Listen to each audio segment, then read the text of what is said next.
On a cold night in early February of 2010, a group of friends gathered around the table at a restaurant inside of a French ski resort. They had been out on the slopes all day, and now they were warming up and relaxing with some mulled wine by the fire.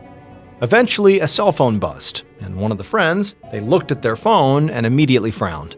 Then, without saying anything, they excused themselves and stepped away from the table to talk. And then when they came back, they were pale, their hands were shaking, and the others asked them, are you okay? Who are you talking to? But this person, they just shook their head, grabbed their coat, and said they had to leave right now. Someone they cared about very much needed their help. But before we get into today's story, if you're a fan of the strange, dark, and mysterious delivered in story format, then you've come to the right place because that's all we do, and we upload 2, 3, even 4 times a week. So if that's of interest to you, please sneak into the Like Button's house and replace all the foam in their mattress with rocks. Also, please subscribe to our channel and turn on all notifications so you don't miss any of our uploads. Okay, let's get into today's story.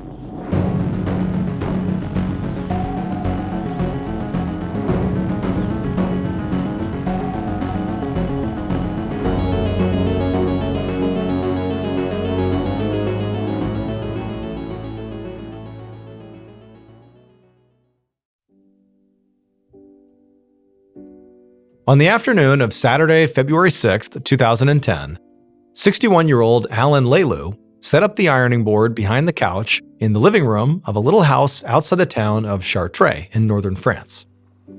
From the kitchen, he could smell the beef bourguignon simmering on the stove, but Alain and the 37-year-old woman who was cooking the beef bourguignon were not talking.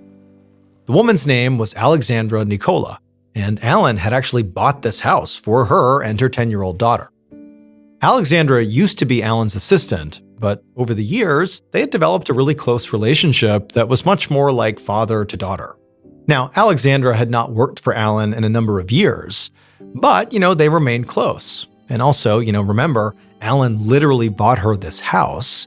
And so as a result of this bond they had, Alain found himself visiting her quite a bit at this house, helping out where he could, and he also paid for her car and also for their vacations. And Alain could afford to be this generous because he was a very successful, high-powered producer of circus shows, which were a huge moneymaker in France. Lots of companies booked circus shows for end-of-the-year parties for their employees, and Alain had lots of major contracts. And so as a result, Alain's office was in this fancy chateau in the countryside, and his wife actually lived in this luxury ski town near the Swiss border, and Alain was constantly traveling all over Europe for work. But this life could also be a grind. Just in the past 24 hours, Alain had traveled more than 1,200 miles, meeting with potential clients and scouting new performers. So he put a lot of value on the time where he could escape to Alexandra's house, where he could recharge in the quiet of the suburbs, and obviously spend time with somebody he cared a lot about. Now, Alain knew all of his friends and coworkers thought that he and Alexandra were blatantly having an affair here, and he was sure that's what his own wife assumed too. And this was fair, because after all, Alain did have lots of extramarital relationships. He also engaged with sex workers all the time, and he really didn't even try to hide any of it. He and his wife, Elizabeth, they lived in separate homes, and they sort of had this understanding that she can have this life, and he can have this life in exchange. However, Alain's relationship with Alexandra really was different. It had always been platonic. They'd never even kissed or held hands.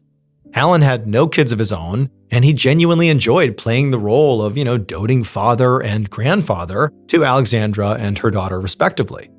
But now they were in this big fight, and Alain was anxious to repair it.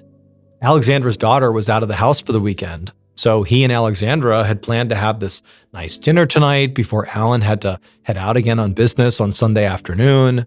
But Alain, somewhat stupidly, had brought up Alexandra's past, and they'd ended up getting into this horrible fight and just continued to yell at each other ever since. Alexandra was very defensive about her troubled history. When she was a young woman, she had moved to Paris and she had fallen in love and she had had a baby, but the baby had tragically died, and her relationship with her love had fallen apart, and so she had spiraled into very self-destructive behavior. By the time Alan finally met her in 2002, so this is 8 years before they were in this house having this big fight, Alexandra was really struggling. By this point, she had a 2-year-old daughter, and she was really struggling to provide for her because all she could muster in terms of work was like this combination of minimum wage jobs and side hustles. And so when Alan had hired her as his, full-time secretary, it had completely transformed her life.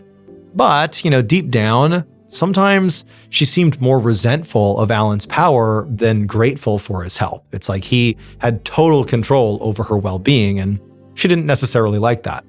And so with that as context, Alan left the ironing board and walked into the kitchen, hoping that Alexandra had cooled down enough that they could actually have a real conversation here.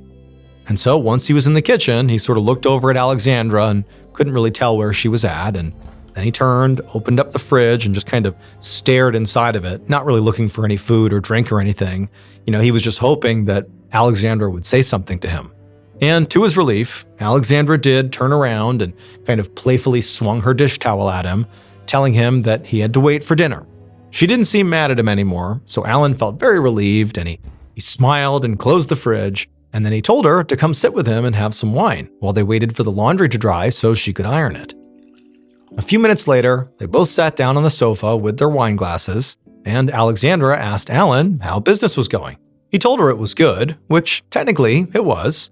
His company was on track to bring in around 4 million euros that year, which is the equivalent of about 5 million US dollars. But despite how things looked on paper, Alan was pretty stressed. He made the majority of his money through contracts with companies, but he was not the only person competing for those lucrative contracts. His number one competitor was another circus owner whose name was Michel de la Rue. And recently, Michel had been beating Alan on one contract after another. And it was starting to feel to Alan like Michel was actually targeting Alan's contracts, trying to steal them from him, rather than trying to cultivate his own clients. Alan told Alexandra that on Monday, he had a very important meeting in Vichy, which is a city in central France about a 4-hour drive south of Alexandra's house. At this meeting, Alan was hoping to win a big contract, as long as Michel didn't steal it out from under him. Alexandra put her hand on Alan's arm and told him, "Don't worry." She said she was sure his meeting on Monday would be a huge success and they could celebrate in a few weeks on the ski trip that he had booked for the two of them and her daughter. Then she put down her now empty wine glass and went to go do the laundry. As Alexandra disappeared into the back of the house, Alan just kind of sat by himself for a minute. He was looking forward to the vacation that she had mentioned, in part because Alexandra had been a lot busier lately with her new boyfriend, a 42-year-old IT engineer from Paris named Yves Bernard. Now, Alan and Yves got along just fine, but he could tell that, Alexandra and Yves were getting pretty serious. They might even get married. And Alan couldn't help but worry that eventually, if that happened, Yves might start to resent him for sort of stepping in as this paternal figure in Alexandra's life, that perhaps he would come off as being sort of overbearing. But he was not going to let that fear wreck the evening. So as Alexandra came back now with the laundry, picked up a book from the coffee table, and took the last sip of his wine. The rest of the weekend passed by quickly, and by Sunday afternoon, Alan was back in his car, headed back out of town. But what no one would realize until much later was there was actually a second car following closely behind him.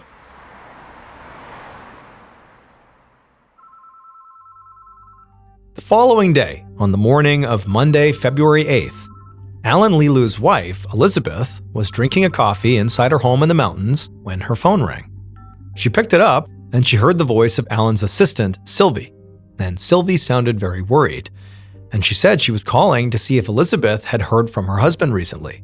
And this was pretty strange, because Alan was not the type of person to just disappear from work without telling his secretary. So Elizabeth told Sylvie that no, she hadn't heard from Alan in a few days. And then she asked Sylvie, why? What's going on here? And as Elizabeth listened to Sylvie's answer, she felt herself growing really nervous.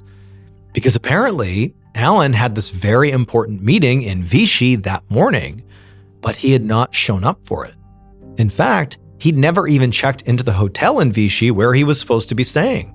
Sylvie said she had already reached out to several of Alan's friends and business contacts, but nobody had heard from him, and he was not answering the repeated phone calls to both of his cell phones, which appeared to be turned off. None of this made any sense to Elizabeth. Alan was famous for spending entire days on his various phones. She couldn't even recall a time when he'd been unreachable, even briefly. So Elizabeth told Sylvie she was glad she called, but she would take it from here. Then Elizabeth hung up the phone with Sylvie and called the police.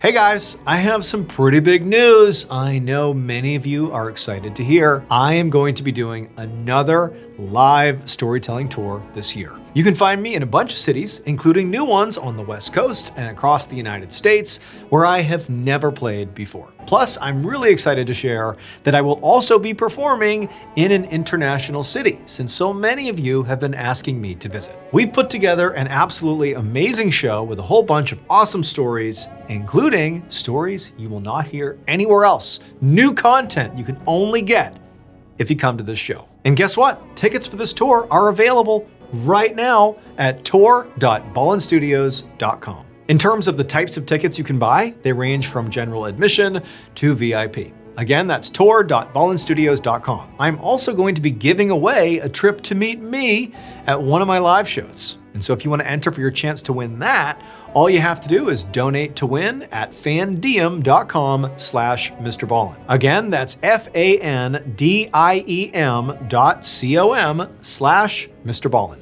Get your tickets and enter the sweepstakes today. I can't wait to see you at the show.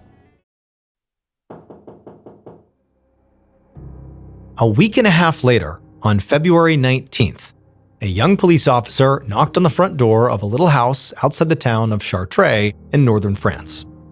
Now, up until this point, Alan's case had been treated as a simple missing persons case, with the local police in Alan's wife's hometown handling the inquiry, which was pretty basic. But now, enough time had passed without Alan being found and no evidence coming in, that the original report had been kicked over to the crime division because they were thinking this could potentially be a kidnapping or something worse. This young officer was here at this home because it was the last place Alan was known to be before he went missing. The door of the home opened, and a thin blonde woman looked out. The officer asked her if her name was Alexandra Nicola, and she said yes. When he explained to her why he was there, Alexandra looked immediately concerned and invited him inside. And as she led him into her living room and offered him a seat on her couch, the officer looked around, taking stock of the space. It was clean, but a bit cluttered, with toys that appeared to belong to a young girl scattered about. The officer scanned for any signs of a physical fight or violence of some kind, like damage to the walls or the furniture, but there was nothing that stood out, nothing concerning. Alexandra began asking the officer pretty anxiously all these questions about, what was going on with Alan. Was he hurt? Was he in some kind of danger? Like, what do you know? But the young officer just shook his head and said, for now, they really didn't know much. He was just here to try to build a timeline of Alan's last known movements. And so speaking of that, he asked Alexandra to please walk him through what she remembered about her last interaction with Alan. The officer took careful notes as Alexandra began to rattle off all the details she could remember. She said that Alan was like a surrogate father to her, and he had come over on the evening of Friday, February 5th. He had been there on Friday, also on Saturday and Sunday, and then he had taken off on that Sunday because he had to go to Vichy for this big meeting on Monday. She told the officer that after he left for that meeting, she hadn't heard from him, but that was pretty typical. She said their relationship was not remotely romantic, it really was platonic. And, he didn't always check in the way, a spouse would. This is more like really close friends. The officer nodded while he wrote down what she said. Alexandra seemed very helpful and appropriately worried, but he was suspicious of the idea that she and Alan were not romantically involved at all. So, before he left, he asked to see the rest of her house, in part just to see what her reaction would be. If she said no or got defensive, he would probe a bit more deeply. But she immediately agreed, and she actually took him all around the house, showing him anywhere he wanted to go. And what he found is the rest of the house seemed just as normal as the living room and the entryway. She eventually brought the officer back to the door and promised him she would call if Alain reached out. And so after leaving Alexandra's house, to be thorough, the officer actually went door to door up and down Alexandra's street, asking her neighbors what they remembered about that particular weekend and over the past several days, seeing if there was anything that contradicted what Alexandra had said. But everybody, more or less, confirmed Alexandra's story. Alain was indeed a regular visitor in the neighborhood, and several people did remember seeing him on the weekend in question and said that really nothing had seemed off. So eventually, the officer just left and went back to the station, and when he got there, he wrote a report highlighting Alain's last known destination of Vichy. Over the next week, police in Vichy, as well as in the ski town where Alain's wife lived, followed up on the loose threads of the investigation. They pored over Alain's cell phone history and his bank account and credit card transactions, which all showed no activity after he left Alexandra's house on February 7th. They also spoke to his business connections and his friends, but no one had heard anything. And they even put in a request to the car company Audi for the GPS data that was stored in Alain's car, which was an Audi Q7. Now, the investigators knew it was entirely possible that Alain had chosen to disappear. I mean, he was very wealthy, he had lots of connections, that was a possibility, that he had basically chosen to be gone. And if that was the case, it would be pretty difficult to find him. However, it was a lot harder to hide a car that logged all of its travel data. And so whether Alain's disappearance was voluntary, accidental, or the result of foul play, the police knew finding his Audi was likely the best hope they had of knowing where to even look for Alain.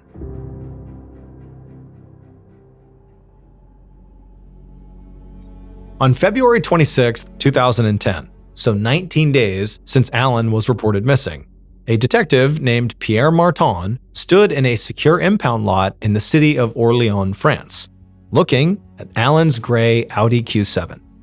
The GPS data that police had requested from Audi had come back a few days earlier, and it had led detectives to a surprising place.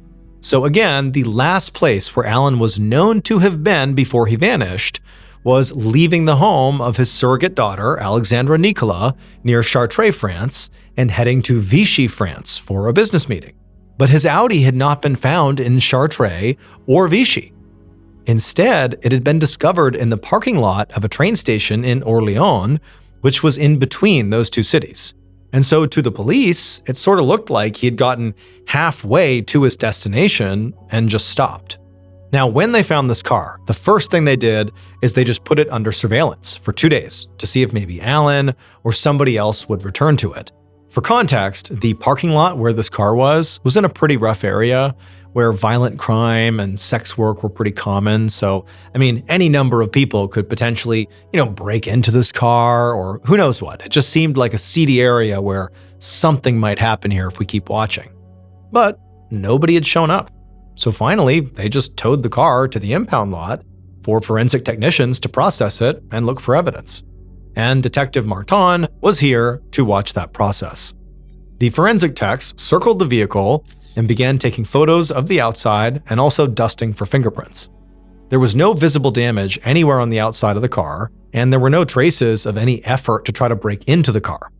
Plus, Alain's briefcase and luggage were clearly still inside the car, which meant, the fact the car was found where it was likely not a product of a robbery. This didn't seem like somebody just stole his car, it's here, and it has nothing to do with Alain's disappearance.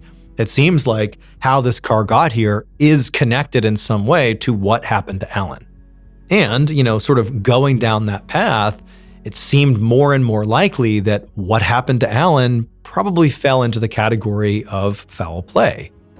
However, when the technicians opened up the car doors and began dusting for prints inside, the upholstery was disappointingly clean, which doesn't exactly sort of enhance the idea that foul play happened here. It just sort of seems like what's going on. But after a few minutes, after, kind of thoroughly scanning the inside of the car, one of the techs pushed the button near the driver's side that opened up the trunk. And then after it was open, Detective Martin walked around to the back to look inside and see what was in there. And what he saw was this bulky object wrapped in a pink sheet. and right away, Martin had this sinking feeling in his chest as one of the techs reached forward with a gloved hand and pulled the sheet back. And pretty much immediately, Martin's suspicions were confirmed. Underneath that pink sheet was a body, a man's body, fully clothed and curled in the fetal position. There was no doubt this was Alain Leleu. But there was no visible blood or wounds or bruises anywhere on his body, and there was no blood in the trunk. When Detective Martin reached in to try to move Alain's body to further examine him, he found his body was already incredibly rigid with rigor mortis. The coroner told Martin that she would hopefully have some answers for him after she did the autopsy. The weather over the past few weeks had been pretty cold, which was good for evidence collection because it basically meant the trunk had sort of acted like a refrigerator and preserved Alain's soft tissue. As the coroner wheeled the body away, Martin just stood there staring at the now empty trunk. He had no theories about when or why or even how Alain had died. All he knew was that this was now officially a murder investigation.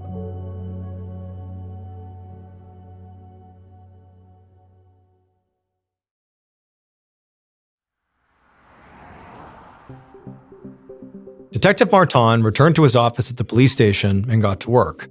Since Alain's body was found in Orléans, he was now in charge of the murder investigation. His first step was to review all the witness statements and other evidence that had already been gathered by the other departments. And right away, the picture they painted told Martin that this was going to be a very complex investigation with lots of suspects and multiple locations. Alain was a workaholic who was always on the move, and he had no apparent connection to the city of Orléans, where he had ended up. In fact, he rarely seemed to spend more than a few days in the same place. He didn't live with his wife. Instead, he seemed to bounce between his office and a series of hotels, with stops at the home of a woman named Alexandra Nicola in between. According to reports, Alexandra had been interviewed, and she said that Alain was at her house the weekend before he disappeared. And so this made her the last person to see Alain alive, which, in Martin's mind, clearly made her a suspect right off the bat. However, Alexandra's story about Alain leaving her house on Sunday, February 6th, matched up with the data Martin had from Alain's car, cell phone, and credit card records, which all showed that Alain really did leave her house and went to Orléans on that day, and then, for reasons unknown, stopped communicating or spending money. Maybe that was the day he was killed.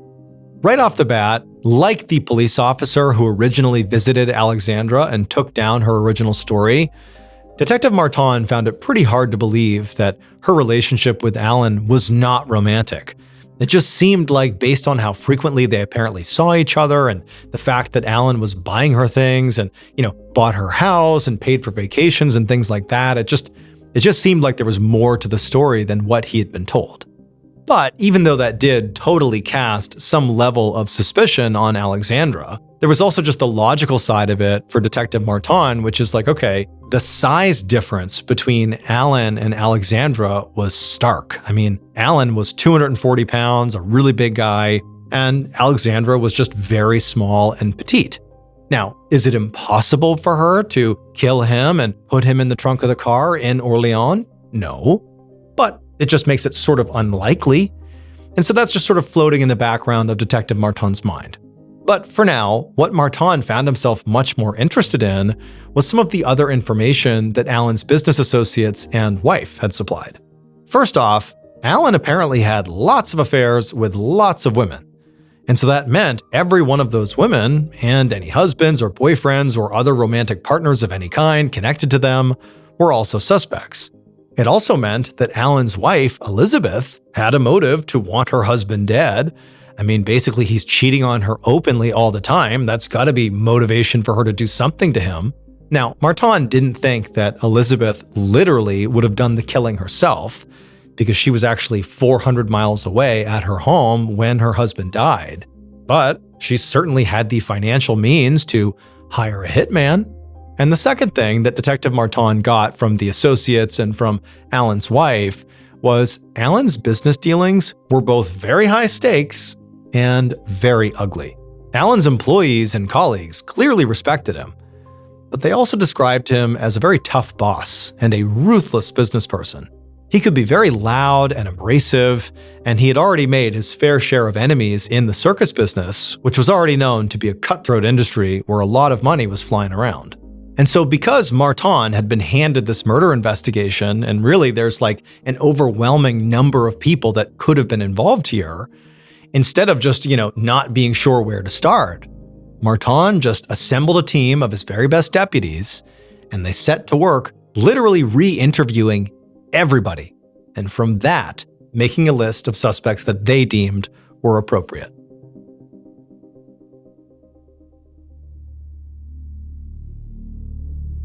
Three weeks later, on March 17th, Detective Martin walked into an interrogation room in the Orléans police station, and he sat down across from a relatively fit-looking 50-year-old man who was waiting for him quietly and apparently very calmly.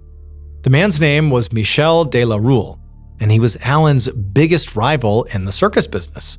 He was also, at this very moment, Detective Martin's #1 suspect in this murder.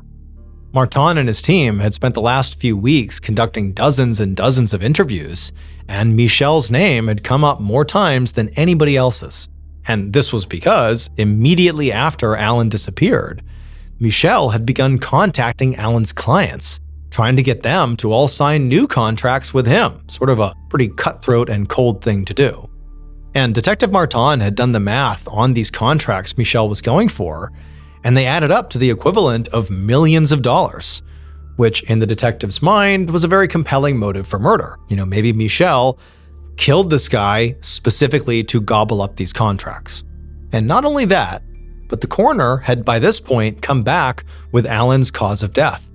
He had been strangled using some kind of ligature, like a rope or a belt, and it likely took between 5 and maybe 10 minutes for Alain to actually be strangled to death. So, the idea is someone's actively strangling him for that long. That is a long time to be right there on top of somebody, killing someone.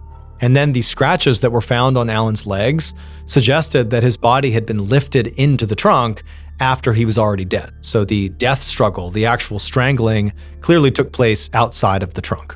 And so all that meant whoever killed Alain had to be pretty strong. And looking at Michel now, Detective Martin thought that he did fit the description. He seemed like a pretty fit, strong guy. However, as Martin began asking Michel questions and watching his face and body language for signs of anxiety or defensiveness that could suggest he was hiding something, what he found was Michel seemed pretty open and very straightforward, like he was not hiding a thing. Michel immediately acknowledged poaching Alain's clients, but he just shrugged as he explained it. That was business. He said he was sure if somehow the positions were reversed, Alain would do the same thing to him. And also, he said he had an airtight alibi. On the weekend, when the coroner believed Alain had been killed, Michel had been hundreds of miles away skiing. And then Michel produced this folder full of these receipts and all these phone numbers, and he handed it over to Martin, who took it, and he told Michel, okay, sit tight. And then the detective got up and he left the interrogation room and he handed over this folder to another detective to check out. But after that, Detective Martin did not go back into the interrogation room. Instead, he grabbed another detective and told them to take a shot. The idea was to sort of have a good cop, bad cop sort of dynamic to see if maybe that would rattle Michel. And so Detective Martin watched from behind the two-way mirror as the next detective walked inside and took a stab at, breaking Michel. But their conversation basically played out the same way that Martin's had. So Martin signaled for another detective to go in there and have them take a shot. But they too had a sort of run-of-the-mill conversation with Michel, and they didn't make any progress. And then finally, after basically hours of cycling different detectives into the room to try to catch Michel in a lie, Detective Martin felt a tap on his shoulder. And when he turned around, it was one of his deputies who told Martin that unfortunately he had called all the people that Michel had given them information for, all the witnesses from the ski resort, and he had also even called the manager of the ski lodge. And basically, Michel's alibi checked out. He clearly had not been physically able to kill Alain. He was at that ski resort at the time of the murder. At this point, Martin knew he could not just keep Michel indefinitely and just keep trying to catch him in a lie. Even if there was some possibility here that he was involved in this murder, at this point, there just wasn't enough evidence, and so he had to let Michelle go.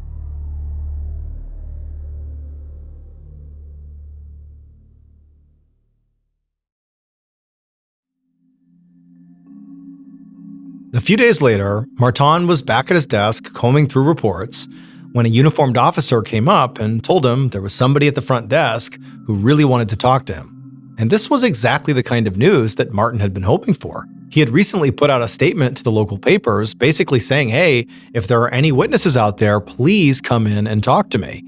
And he hoped that whoever this was potentially a witness. And so Detective Martin followed the uniformed officer out to the lobby, and there, he saw the person who had come in to see him. It was this man who appeared to be in his early 50s, who was dressed all in black with these shiny black shoes and glasses. And Martin wondered if maybe this was a business contact of Alan's. And as he went up to shake the man's hand, he sort of felt himself getting excited. But then this man introduced himself, and when he did, Martin had to resist the urge to just turn around and walk away right there. Because the man said his name was Remy Saint-Touren, and he was a professional psychic. Martin did not believe in psychics, and he was annoyed with the police officer for even bringing him out here to meet this person. And so Martin was literally about to just tell Remy to, thanks for coming in, but I don't have time for this, you need to go. But then he thought better of it, because Martin was really having no luck with this case. There had been very little forensic evidence recovered from Alan's car. There were no usable fingerprints, and while the bedsheet Alan's body was wrapped in did have some DNA on it, it didn't match anything in their system. And then the business leads that Martin had been pretty excited about hadn't panned out either, and he'd found no evidence that anyone in either Alan's personal or business circles took out a paid hit on him. Martin's team had also spoken at length to Alan's surrogate daughter Alexandra and all the women he was having affairs with and all the sex workers he had engaged with, and none of them, nor any of their boyfriends or husbands or partners, made sense as the killer. So, out of a mixture of a little curiosity and a lot of desperation, Martin brought Remy the psychic back to an interrogation room and asked him what he thought. Remy explained that he had heard a news bulletin about Alan while he was driving, and when he heard it, he had a vision that was so vivid that he actually had to pull over. He said he saw Alain Leleu as clear as day in this physical struggle with a woman. Remy didn't know her name, and he couldn't describe her, but he was certain that a woman was somehow involved in Alan's murder. Martin was disappointed because, unsurprisingly, this just sort of felt like a generic stab in the dark by somebody parading around as a psychic who could see things that nobody else could. It just seemed like he threw this random generic thing out there as if it was some big revelation, and it just didn't feel like it was. But Remy wasn't done. He went on to say he was sure that Alan was not killed in Orléans, even though that's where his body had been found. He said Alan's body had been taken away from the murder scene and actually placed in the trunk after he was dead. And this caught Martin's attention, because the coroner had been certain that Alan was strangled in one place and then placed into the trunk afterwards for transportation. But critically, the police had not released that information to the press, specifically because they wanted to be able to weed out fake tips. And so for Remy to say that, how would he have access to that? Now, Martin knew this could have just been a lucky guess by Remy, but it just seemed so, on the nose that he began considering what else Remy had said. This idea that, okay, Alan was struggling with this woman. That was something that, Martin had not really considered. He had sort of ruled most women out as the potential suspect because of how big Alan had been and how physical this murder had to have been. So it just seemed more likely that a big, strong man was responsible for the killing. But now, Martin wasn't so sure. And suddenly it seemed entirely possible that, maybe a woman really did do this. And so eventually, Detective Martin thanked Remy for coming in and sharing his ideas about the case. And then after walking him out of the station, Detective Martin sped back to his desk. Because Martin had an idea. Lots of people in Alan's life had told the police investigating his murder that Alan had had lots of extramarital affairs. Now, Detective Martin and his team had spoken to all the women they could possibly find who had had these affairs with Alain, and basically all of them had been ruled out. However, now, after talking with Remy the psychic, something about the location where Alain's body was found was jumping out at Detective Martin. The part of Orléans where Alain's car had been parked was pretty sketchy, it was crime-ridden, and critically, it was known for being a hotbed for sex work. Now, Martin already knew, clearly, that Alain engaged with sex workers. It just seemed like that was one of the things that he did, and they spoke to numerous sex workers and ruled them out as being suspects, and so for the most part, sex workers were not really on Detective Martin's radar as, primary suspect pool. However, now with fresh eyes, he was thinking, maybe the reason Alain was in Orléans was because he was there to meet a sex worker, and while he was there, something went wrong, and it resulted in his death. So, Detective Martin spent the next few days absolutely scouring Alain's laptop. Now, the forensic techs had already been through it once, looking at all of Alain's emails and business records, but Martin was looking at something different. He was using the laptop to search through all the websites where Alain had found sex workers to go visit. Basically, what he was doing is making a true exhaustive list of every single sex worker he had ever really engaged with. So this is an even bigger list than they had before. There were dozens of names and profiles to sift through, and as Martin found them, he would send members of his team out to speak to all the women he possibly could. But as he was doing this, Detective Martin discovered that really none of these sex workers that Alain was engaging with had any connection to Orléans, and they also did not appear to have any real issues with Alain himself, at least based on the messages that were on his laptop. However, as Detective Martin dug deeper and deeper into this laptop, going further and further back in time, he eventually came to one new profile, this woman named Marie-Eve. And when he took in who this woman was and got a picture of her and saw her information, he knew right then and there he had solved the case.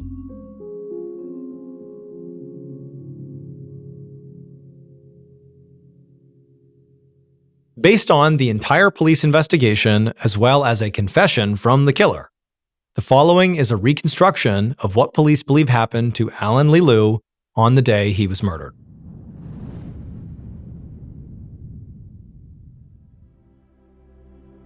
The killer found themselves standing behind Alain, and inside, they were burning with rage. Alain seemed to think he was so much better than the killer, just because he was this powerful businessman, and the killer was just a sex worker. And the killer had tolerated Alain's behavior because, Alain had money. But now, Alain had pushed it too far, and the killer felt like they had to shut him up for good. Alain's belt lay nearby, and impulsively, the killer grabbed it and lunged forward and looped the belt around Alain's throat. And at first, Alain struggled. He reached up, he's trying to pull the belt off, he has no idea what's happening, but the killer just held on tight. And for several minutes, there's this unbelievable death struggle going on, and Alain, he's fighting. He's a big guy, and he's getting close to pulling this thing off, but then something sort of unbelievable happened. The killer had sort of braced themselves against an object behind them, and so their back is up against it, and they're pulling as hard as they can with this belt against Alain's throat. And as they're leaning back, the object they're up against suddenly broke. And because, the killer didn't let go of the belt and is applying max pressure, when they fell backwards, it created almost like this whiplash effect. Their body tumbles, and all that force is driven into Alain's throat. And what happened is that sudden whiplash crushed Alain's larynx, and he immediately went still. And so just for good measure, the killer held on for a couple more minutes, pulling as tightly as they could across his throat, really ensuring that Alain was dead. And when Alain did not move at all, eventually the killer let go of the belt and stood up, their heart pounding, just sort of taking in the scene.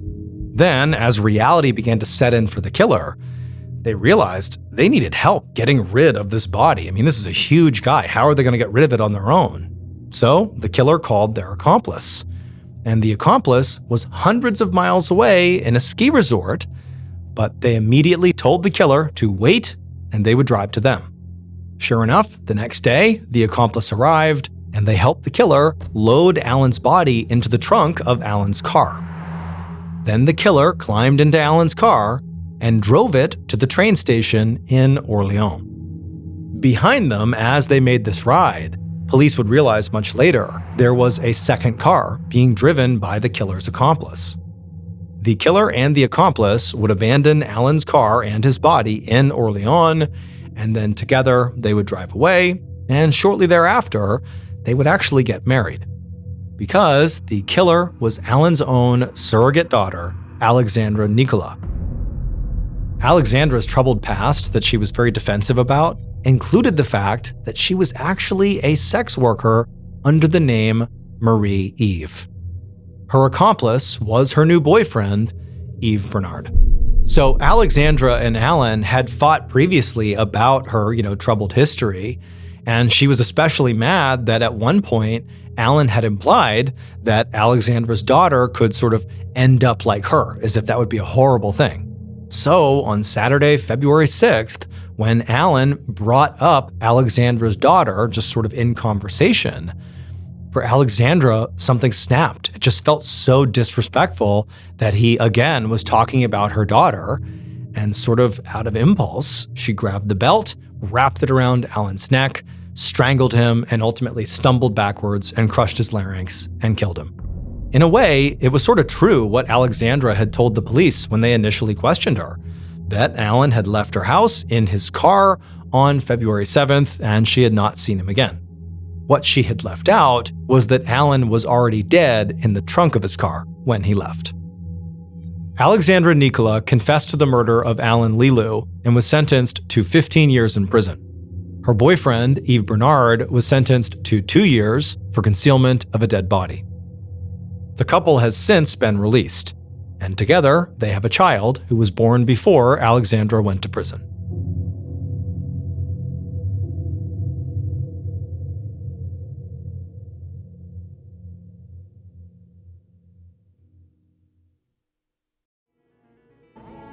Thank you so much for watching.